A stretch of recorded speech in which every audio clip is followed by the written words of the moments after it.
যে মই মোৰ পূৰ্বৰ দলটোলৈ আজি ঘূৰি আহিব পাৰিলোঁ।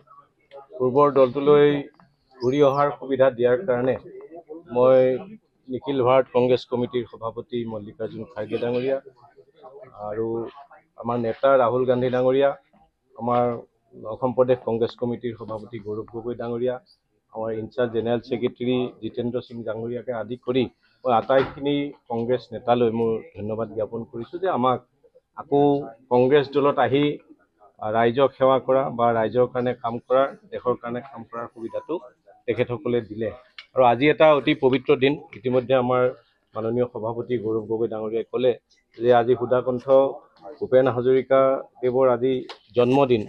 এই দিনটোত আমি এটা নতুন সংকল্প ল'বলৈ পাই সঁচাকৈ আনন্দিত হৈছোঁ।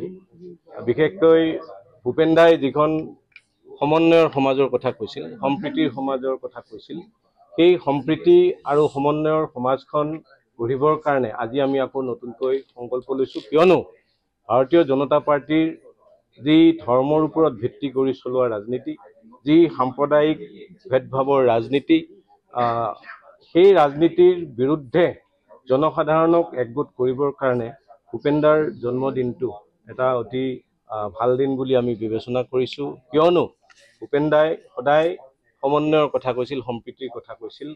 লুইতক, মহাবাহু ব্ৰহ্মপুত্ৰক সমন্বয়ৰ প্ৰতীক হিচাপে লৈ ভূপেন দাই বহু গীত ৰচনা কৰিছিল, গাইছিল।